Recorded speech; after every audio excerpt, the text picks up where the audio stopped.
जय भीम. सोमवार दिनांक 18 ऑगस्ट 2025 सम्राट वाचनामध्ये पहिला लेख आहे. लेखाचं शीर्षक आहे कृतज्ञ आरक्षण लाभार्थी समर सत्तावाद्यांवर बहिष्कार टाका. त्याचे लेखक आहेत हरिभाऊ बनसोडे.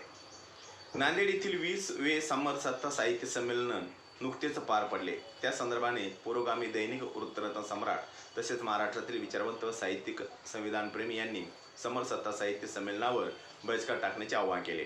त्याबद्दल त्यांना त्रिवार वंदन, त्यांचे आभार मानावे तितके थोडे आहे. समर सत्तावादी साहित्यिक हे RSSच्या मार्गदर्शनात व समर्थनार्थ कार्य करतात. त्यांना भारतीय संविधान ज्या स्वतंत्र, समता, बंधुत्व व न्याय यांच्या भक्कम तत्वावर आधारित आहे, त्यातील समताऐवजी समर सत्ता हवी आहे. भारतीय संविधानाला RSS, भाजप कंसामध्ये पूर्वीचा जनसंघ यांचा तीव्र विरोध होता व आहे.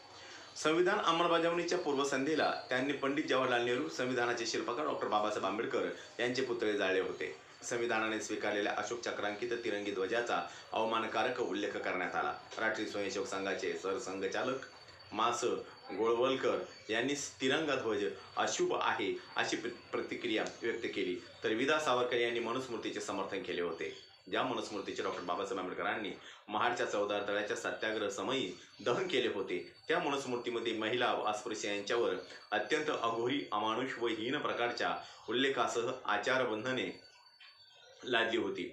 मनुस्मृतीची अमानुष बंधने हे पेशवाईत अस्पृश्य व शेतकऱ्यांना पशुतुल्य नव्हे, त्यापेक्षाही निर्दयी वागणूक देण्यात आली. याचा ब्राह्मणेतर शेतकरी, दलित, अनुसूचित जाती जमाती व इतर मागासवर्गीय समाज घटकांनी वाचन, मनन, चिंतन करावे, म्हणजे इतिहास आपले स्थान काय व कसे होते याची प्रचिती येईल. ब्राह्मणेतर बहुजन समाजाला अस्पृश्य समाज, तमाम स्त्री वर्ग यांना ते हिंदू असून सुद्धा त्यांना शिक्षणापासून शेकडो मैल दूर ठेवले होते. त्यांनी वेदवाक्य ऐकल्यास त्यांच्या कानात शिष्याचा रस ओतण्याची, अमानुष व बोलल्यास जीभ छाटण्याची तरतूद केली होती. हिंदू धर्माची 4 मजली इमारत ही चातुर्वर्ण्य व्यवस्थेच्या पायावर उभी होती. तिचे वैशिष्ट्य असे होते की या मजल्यावरून त्या मजल्यावर जायला यायला बंदी होती. या मजल्यांना पायऱ्याच नव्हत्या. जो त्या मजल्यावर जन्माला आला त्याच मजल्यावर मरणार. खालचा कितीही नालायक असला तर तो वर जाणार नाही, वरचा कितीही नालायक असला तरी तो खाली येणार नाही. डॉ. बाबासाहेब आंबेडकर. छत्रपती शिवाजी महाराजांनी स्वराज्य स्थापनेची वेळी एकच पंगत असते. स्वराज्य स्थापनेची वेळी जातपात न पाहता सर्वसामान्यांच्या हाती तलवारी दिल्या व शिवरायांची एकच पंगत असते हे जगाला दाखवून दिले. तर महात्मा फुले व मातोश्री सावित्रीबाई फुले यांनी मनुस्मृती, अंधश्रद्धा, रूढी परंपरेच्या वरवंट्याखाली रगडले गेलेल्या स्त्रीवर्गाच्या व अस्पृश्यांच्या हाती पाटी पेन्सिल दिली, शाळा काढल्या. पुढे छत्रपती शाहू महाराजांनी आपल्या संविधानात प्रत्येक ब्राह्मणेतर जातीसाठी बोर्डिंग वसतिगृहे काढली, खाजगी शाळा संस्थानांना मदत केली, सरकारी मदत दिली, शैक्षणिक पात्रतेप्रमाणे शिक्षक, तलाठीपदी नेमणुका दिल्या, मामलेदार कचेरीत पैरवीसाठी सनदा दिल्या. म्हणजे विशेष छत्रपती राजश्री शाहू महाराजांच्या विचार व कार्यांना, धोरणांना तत्कालीन ब्राह्मणांना तीव्र विरोध होता. तो डावलून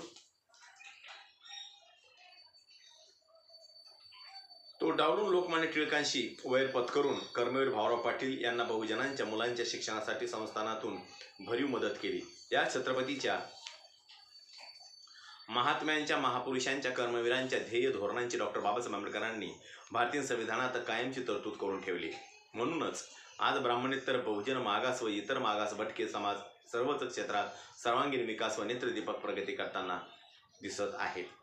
डॉ. बाबासाहेब आंबेडकरांनी सर्वांना समान संधी, समता उपलब्ध करून दिली. त्यांना अन्न, वस्त्र, निवारा, शिक्षण, स्वाभिमान, मान सन्मान समतामुळे शक्य झाले, समरसत्तेमुळे नाही, हे जाणीवपूर्वक ध्यानी घेतले पाहिजे. ज्या समाजांना, समाज घटकांना ज्यांच्या अनमोल कार्यामुळे नवजीवन मिळाले त्यांच्या प्रती या समाजाची, समाज घटकांची कृतज्ञता किती याचा शोध घेता अत्यंत दुःखद व खेदजनक वास्तवता अनुभवास येते. समतेचे पाणी पाजणाऱ्यांच्या विरोधात पिढ्यानपिढ्या विषमतेचे विष पाजणाऱ्या, अंधश्रद्धा, रूढी परंपरा प्रतिगामी शक्तीला बळ देणाऱ्या कृतज्ञांचा तुका म्हणे ऐसा नारा, मोजून या माराव्या पैजरा असे म्हणणे सुद्धा कमीच वाटते. जन्माने डॉक्टर बाबासाहेब आंबेडकर हे अनुसूचित जातीपैकी असताना सुद्धा संविधानामध्ये प्राधान्यक्रमाने प्रथमतः 340व्या कलमान्वये ओबीसीसाठी इतर मागासवर्गीय तरतूद करून ठेवली. नंतर अनुसूचित जातीसाठी 341व्या कलमाची तरतूद केली. बिंदू प्रसाद मंडल आयोग BD मंडल यांचा ओबीसीसाठीचा अहवाल 1990ला प्रधानमंत्री विश्वनाथ प्रताप सिंग यांनी ओबीसीसाठी 52% आरक्षण जाहीर केल्याबरोबर भाजपने जनसंघ VP सिंग सरकारचा पाठिंबाच काढून घेतला. देशभरात हिंसाचारी आंदोलन झाली. सुप्रीम कोर्टात मंडल आयोग विरोधात याचिका दाखल झाली. 11 ते 12 वर्षाच्या उच्चवर्णीय अधिक विद्यार्थ्याने मंडल आयोगाच्या विरोधात पेटवून घेतल्याची बनावट फोटोग्राफी प्रसिद्ध करून मंडल आयोग व पंतप्रधान VP सिंग यांच्या विरोधात देशभर आंदोलन पेटविले. त्यावेळी मंडल आयोगाचे आरक्षणाबाबत फेरविचार करू असे VP सिंग यांनी आश्वासन दिले असते तर VP सिंगांचे सरकार अबाधित राहिले असते. पण VP सिंगांनी ओबीसीच्या न्याय हक्कासाठी, तत्वासाठी, सत्यासाठी सत्तेवर लाथ मारली आणि त्या ओबीसी समाजाची VP सिंगांप्रती किती कृतज्ञता होती व आहे याचे अनुभव अत्यंत वेदनादायी व क्लेशदायकच म्हणावे लागेल. उलट अपवाद वगळता बहुसंख्य ओबीसी समाज बांधव भारतीय जनता पक्षाच्या आंदोलनाला पाठिंबा देत होते. बिचाऱ्यांना आपले शत्रू कोण मित्र कोण याची जाणीवच नव्हती आणि आजही तितकीशी जाण राहिली नाही असे म्हणणे धाडसाचे होईल. कारण हुरळल्या मेंढ्या लागल्या लांडग्याच्या पाठी या म्हणीप्रमाणे ज्यांनी ओबीसीच्या आरक्षणास विरोध करण्यासाठी जंग पछाडले, न्यायालयाची दारे ठोठावली, त्या विचारधारेच्या राजकीय पक्षाची तळी उचलताना दिसत आहेत आणि दुसरीकडे आरक्षणाचा प्रवर्ग बदलण्याची अपेक्षा व मागण्याकरिता आंदोलने करतात. हा मोठाच विरोधाभास नाही का? मंडल आयोगाच्या अंमलबजावणीसाठी जेवढे प्रयत्न व आंदोलने आंबेडकरवादी पक्ष संघटना यांनी केले त्यांच्या शतशाने तरी ओबीसी संघटनांनी केले का? पहा इतिहास तपासून. प्रगतीसाठी माती बरोबर नीती म्हणजे कृतज्ञताही असावी लागते. उच्चवर्णीय ब्राह्मण मराठा समाजाकडे ओबीसी समाज समतेचा न्याय हक्काचा आग्रह धरतो, पण आपण कनिष्ठ अनुसूचित जाती जमाती कायद्यापेक्षा उच्च असल्याचा अहंकार जोपासल्याचा ही कसली समरसत्ता? एक उपकारकर्त्याविषयी कृतज्ञता ठेवता येत नसेल तर ठेवू नका.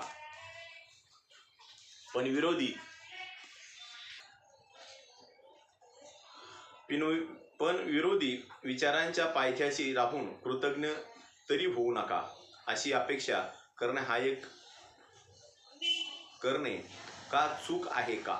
ओबीसी समाज घटकाप्रमाणेच बौद्धेतर मागासवर्गीयांची मानसिकता अनुभवाला येते. बौद्धेतर दलित बांधवांकडून कधीतरी सामाजिक समतेसाठी तसेच शासन प्रशासनात आरक्षण लागू करा, ब्लॅकलॉग भरा, पदोन्नतीत आरक्षण पुरवठा चालू करा, मागासवर्गीय विद्यार्थ्यांना राहणीमान निर्देशांकाप्रमाणे शिष्यवृत्ती द्या, कंत्राटी पद्धत बंद करा, उद्योगांना आरक्षण लागू करा अशा मागण्या शासनाकडे करण्यात आल्या का?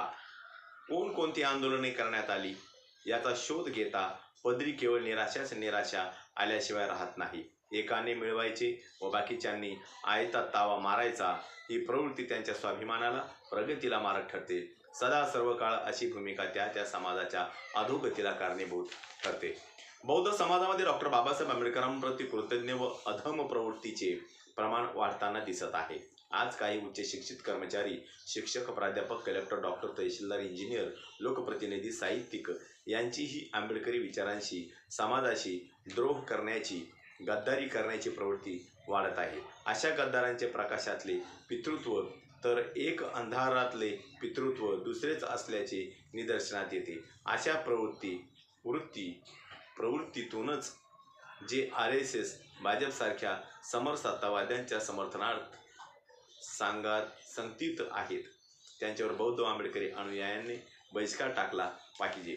सर्वहारा समाजासाठी, बलिदानाच्या वारसदारांसाठी पिढ्यानपिढ्या पशुतुल्य जीवन